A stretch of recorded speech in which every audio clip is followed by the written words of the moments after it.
Kembali lagi di Battle of Comic. Nah, abis ini kita dengerin lagi nih dari rekan kita satu lagi nih. Semi Nata Slim Boy.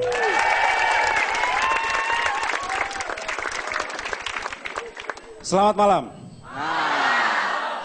Sebelum bicara tentang UN, bicara dulu tentang pendidikan. Pendidikan di Indonesia ini sepertinya tergesa-gesa. Anak kecil, masih kecil 3 tahun udah belajar bahasa Inggris. Itu buat apa ya? Gue tuh punya prinsip yang sepertinya menyesatkan, tapi ini sebenarnya benar. Kalau bisa ditunda, ngapain dikerjain sekarang?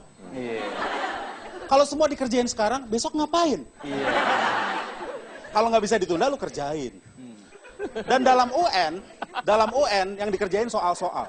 Soal memang soal-soal eksak, tapi harus sesuai dong. Kalau misalnya lu pakai soal cerita, harus sesuai dengan kehidupan nyata. Logikanya harus ada. Ini seperti ini, soal fisika. Seorang bapak naik ke gedung 100 meter, dari sana dia melemparkan batu. Detik keberapa batu menyentuh tanah? Ini bapak nggak ada kerjaan apa ya? Pengangguran ini bapak ini. Soal matematika, seorang ibu membeli 100 pisang. Ini ibu tukang pisang goreng apa ya? Harusnya kan sesuai dengan logika, sesuai dengan apa yang terjadi sekarang, sesuai dengan isu-isu sekarang yang merangsang nalar siswa untuk berpikir kritis. Iya kan?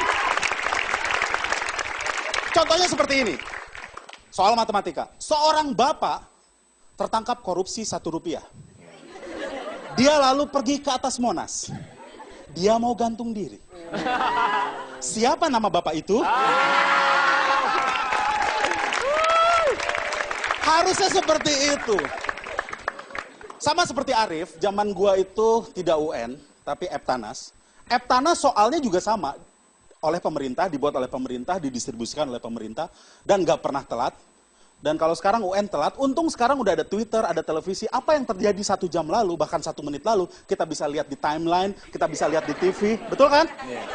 Kalau zaman dulu gue misalnya Eptanas telat, gara-gara soal nggak ada, gue pulang ke rumah ditanya sama nyokap gue, gimana ujian tadi? Nggak jadi, soalnya nggak ada. Itu gue pasti digituin, kan? Iya kan? Bener nggak? Semi, kamu males-males aja, tapi jangan nyalahin pemerintah dong. Iya kan?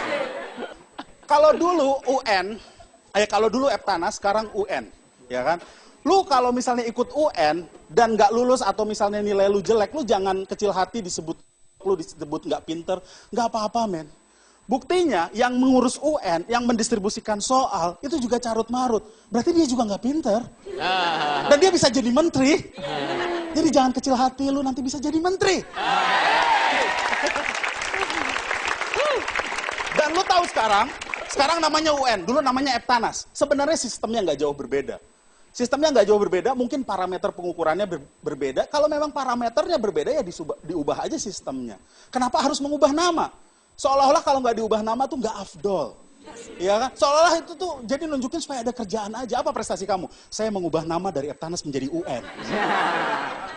Urus dulu distribusi soal dong. Benar nggak? Gua langganan koran, seumur-umur nggak pernah telat. Ya kan? Apalagi, kenapa gue bukan mensimplifikasi masalah, bukan. Tapi mari kita simplifikasi karena masalahnya sebenarnya nggak terlalu rumit lah. Ini distribusi soal, kenapa nggak diserahkan kepada guru aja? Guru terima soalnya lewat SMS atau lewat email, lalu ditulis di papan tulis. Selesai. Atau kalau mau lebih keren sendiri, dia kirim lewat email, di print, lalu dia fotokopi sendiri. Pasti nggak akan telat. Kenapa tidak dilakukan seperti itu? Karena takut bocor. Karena takut bocor, berarti pemerintah tidak mempercayai guru-guru yang ada di daerah. Ya kan?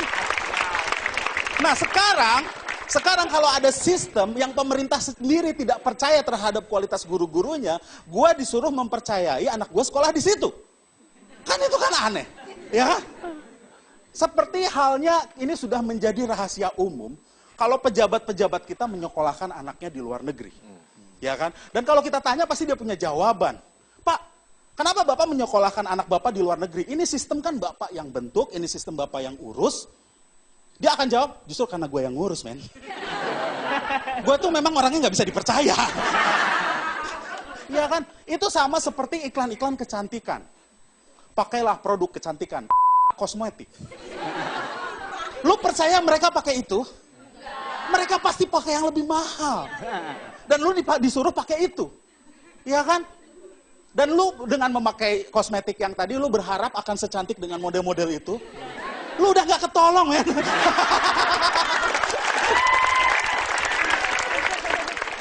Selamat malam, nama gue Semi. Ya, tepuk tangan sekali lagi buat Semi Not a Slim Boy. Ini setelah kita dengar dari teman-teman komik seperti apa sih yang mereka rasa mengenai ujian nasional, selebihnya sih terserah kalian ya menentukan pilihan bagaimana seharusnya gitu. Nah sekarang maju ke depan semuanya kalian mungkin teman ya. Terus tinggal pialanya tadi ada di... Tuh bayang itu tuh. Oh ada di Mbak? Iya. Oh nggak tahu. Ini yang dibilang datang nggak diundang, pulang nggak diantar. Piala jalangkung. Iya. Ejie. Iya. Pialanya yang dipegang apa yang dikerudungin? Oh, ini di sini aja. Oh iya, terima kasih. Bambang. Tepuk tangan dong buat Mbak Widi ya, Mbak Widi. Jadi dia setiap lewat gini, Widi. Ya ini yang nentuin biasanya memang penonton nih. Iya. Jadi saya butuh bantuan nih. Buat Bang Iwel dulu deh. Lu nggak gitu. Ya, buat Atrahus. Sama ya. Buat Krisna Hareva. Jomblo semua berarti. Berarti semua jomblo. Percuma, nggak doyan perempuan. Doyan. Buat Semi Not a Slim Boy. Ya udah jelas ya yang paling banyak. Bagi dua aja dulu, bagi dua. Bagi dua aja biar adil. Ya udah nih paling kenceng buat Semi ya. Dan ya lah, terima kasih sudah datang di Battle of Comic. Sekali lagi tepuk tangan buat semuanya juga nih.